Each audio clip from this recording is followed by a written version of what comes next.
So our next presenter of the day is Ken Brandt. So he's going to present about achieving distancing in small science center. I think using an inflatable planetarium. So looking forward for the presentation, Ken. Would love to see this because I also work in a lot of small science centers. So hopefully we can carry these ideas from here. Over to you. Good afternoon, everyone, or good evening, or good morning, whatever time of day it is, wherever you are. I'm Ken Brandt. I run the Robinson Planetarium and Science Center, and I'm going to pan my camera here. I'm not sure if you're able to see it, but I'm actually sitting in the corner of the Science Center, and you kind of see the layout here. Off in the distance, there's the inflatable dome, complete with cutout ceiling, so that the dome can fully inflate into the roof space between the down drop ceiling and the roof. In June, we started doing face-to-face programs again in support of my local school district summer camps. And as you can see, I work for a public school system here in Robinson County, North Carolina, fairly rural, fairly poor, and very diverse community. And so I'm very proud and honored to work here. I've been here almost 18 years and counting.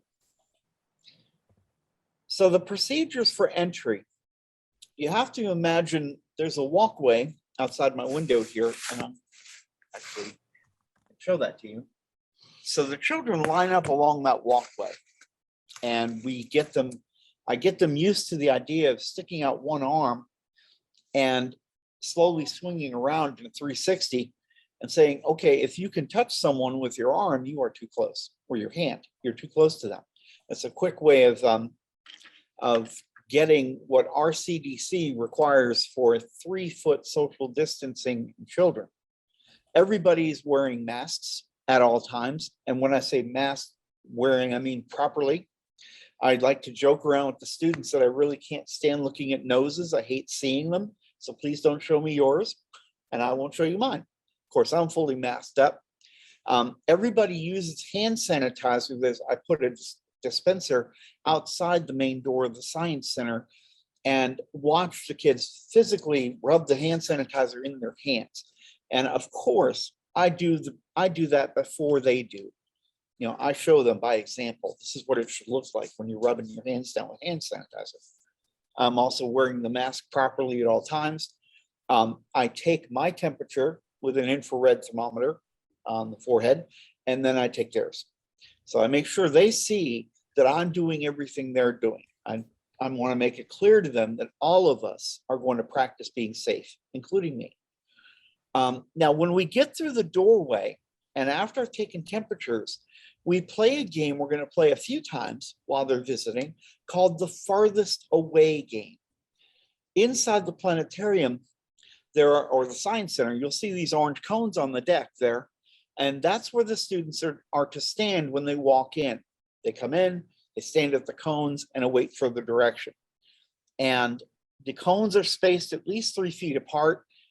You can see we do a pretty good job of social distancing. And even while the kids are interacting with the Science Center exhibits, go back to this previous slide. So the whole point of the Furthest Away game is to minimize the bunching that students tend to want to do. You know, young kids tend to bunch together. I'm not sure how or why that happens, but there they are. So I do everything I can to keep them from bunching, including doing simple things. And I learned part of this by running through the example and watching it fail miserably.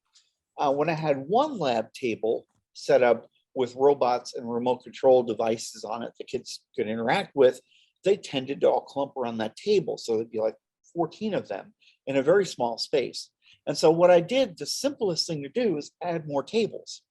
So now it's a 3-table setup, and it's really hard for students to get closer than 3 feet to each other. They can do it, but it's really hard. And it's also very noticeable. So I can intervene and say, guys, you need to spread out a little bit, or something to that effect. So here we are in the Science Center. You can see students interacting. I really like the picture on the right there with the young lady trying to catch the bird, which is flying about to fly into the planetarium. Normally, I would never let a student straddle the fan intake line, but that was, she got out of there very quickly. So it was all no harm, no foul. And you'll notice the girl on the right over here waiting for her to pick up her bird so she can go get her bird, which is flown and landed right next to this cone. So the students are really conscious of the social distancing thing, and a lot of them go out of their way to do it, which is really good. So inside the dome, when we go into the planetarium, again, once we go in through that doorway, the zippered doorway, I have them make what I tell them, the horseshoe. You're going to walk around the edge of the dome in a horseshoe and find a sticker or a bookmark on the floor of the planetarium. I lay these things out ahead of time before the kids get there. And I have them sit as far away from the planetarium door as they can. So we don't have the bunching that happens sometimes when students come in groups coming into the planetarium. They tend to all smoosh by the door. And so I discourage that by having them go back to their cones. I actually call it the home cone. Go back to your home cone, the one you came in, when you stood at when you came in. And then we're going to come into the planetarium one at a time. And so that minimizes the bunching. And they all sit down wherever the sticker is. And the cool thing is they get to take the sticker or the bookmark home with them. So, NASA and ESA and various other agencies are very good about providing handout materials that you can actually send home with students if you want to. Now, the secret weapon in all of this, my secret trick, that air purifier you're seeing the arrow pointing to in the left-hand side of the screen here at the bottom, that air purifier is a surgical, that is the same model that is put in operating room suites. A quick aside, I was in the Navy a long time ago, and I was trained as a surgical technician or an operating room technician as part of the hospital corps, which was my designation, or my what we call MOS in the American military. Anyway, so I became very fluent in how to keep spaces clean and sterile because it was my job. So I went out, I actually asked the local hospital, what air purifier do you use in your operating rooms? And they recommended this particular brand. I'll be happy to provide that to you if you need it. It's kind of pricey, but it seems to do a really good job and filters the air inside the dome a minimum of 5 times a minute. It's actually rated better than that, but I scaled it down because I consider the dome shape is rather counterintuitive when it comes to moving air. You tend to have dead spots in the top of the dome where the air kind of settles up there. So I have a fan blowing in. I don't mind the fan noise. The fan is always set on at least half strength, or 50% of full inflation power. So I get air pushing into the planetarium. I've got the air conditioners that are sucking air from the outside working all the time while students are in there. And on coolish days or in the mornings, I actually open the doors to the outside and get a cross breeze going in the room.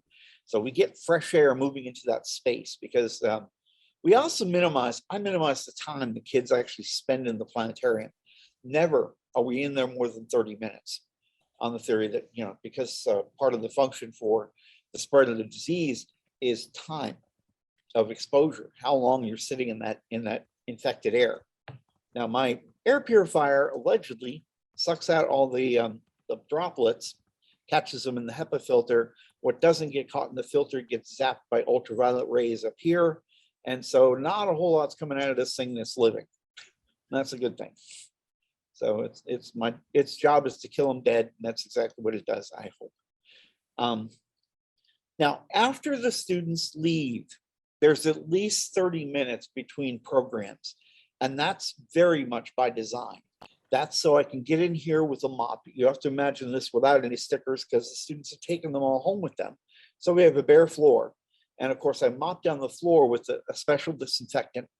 I then wipe down the walls of the planetarium where students might have touched, wipe down the doorway on each side very carefully. And all of the touch surfaces in the museum also get wiped down. takes a lot of time. It takes at least a solid 20 minutes to do all this. That's why I give myself at least 30 between programs for that very reason.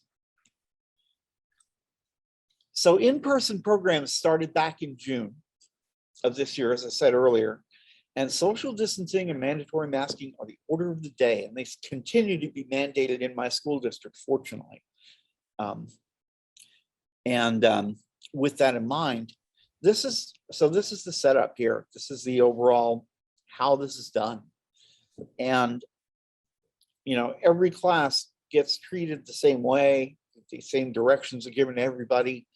And I think we've been very successful at minimizing the spread of the contagion amongst the students that visited the planetarium. We had an incredibly successful program. And during the school year, we served mostly upper and elementary students, as you can see here, ages 9 to 15 in person. And that's one classroom at a time. So the number is less than 25 students plus adults. Because as you might imagine, in a 6-meter dome, which is what I'm using, it's very, very hard to get 25 people in there and still maintain proper social distancing. But it's doable. It's very doable if you know exactly where to put those stickers when you lay them out in the morning or before they come in. We also do virtual programs worldwide, and all these programs are free.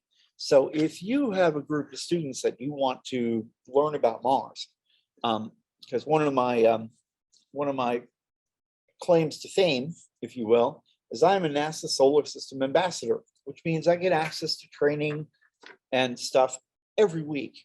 They do different teleconferences or trainings and access to all the latest goodies that NASA and the Jet Propulsion Lab put out about space exploration. So I'm especially good with Mars. So if you want a program about Mars, reach out to me. Let's go back all the way to the beginning. And there's my email address, my contact information if you need it. Please feel free to contact me. And at this point, I'm going to stop sharing and ask if anyone has any questions.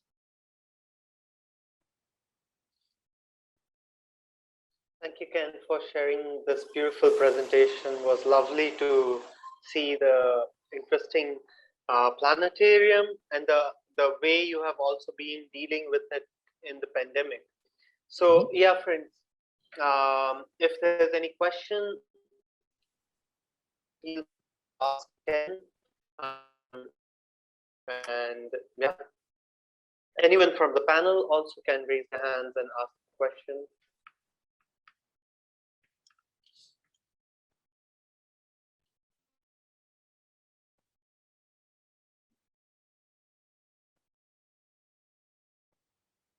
I get a message from Christian.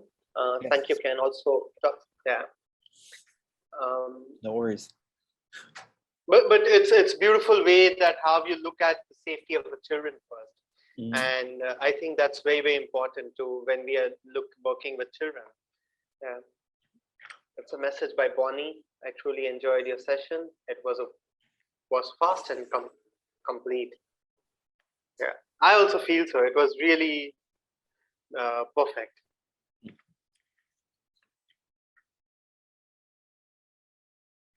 So, I see. There's a question. Yeah. That's a good question, Richard. I hadn't really thought about it, but I suppose if you put the air purifier right by the fan, you could achieve some of that. The problem is the fan. I'm not sure if there's a way to put the air filtration system in line with the incoming ventilation system, because it's very important that thing maintains positive pressure. So I don't want to get down below cubic feet per second of airflow. That's why I leave it in the dome, because it's going to be in there with us the whole time we're in there. And, you know, that's, I think, the best solution I can do for now, but that's certainly an intriguing idea. I'd be interested if there are fans that combine an air filtration and inflowing air as part of their setup, because that would be worth considering.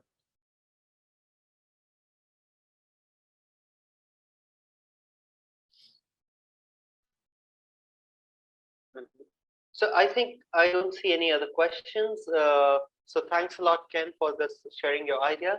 Yeah. My dentist has, so I see a message by Bonnie, my dentist has one, but I really don't like it. Yeah. Yeah, the air smells funny because it actually gets that ozone smell to it. So it's a little bit concerning if you leave the air purifier on for a while and then you can walk back in the room suddenly. It has a distinct smell to it. You know, the air does, and I'm not a fan either. But I realize that smell is the small price I have to pay for getting what I consider a clean environment for my students.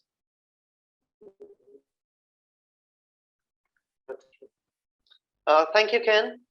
We still have 4 minutes. If you want to take a small break, we can take a small break and then we can start presentation by AB Perito, or if it's okay. We'll start in like 3 minutes approximately. Thanks a lot, Ken, for the wonderful presentation. It was an honor and a privilege. You're welcome.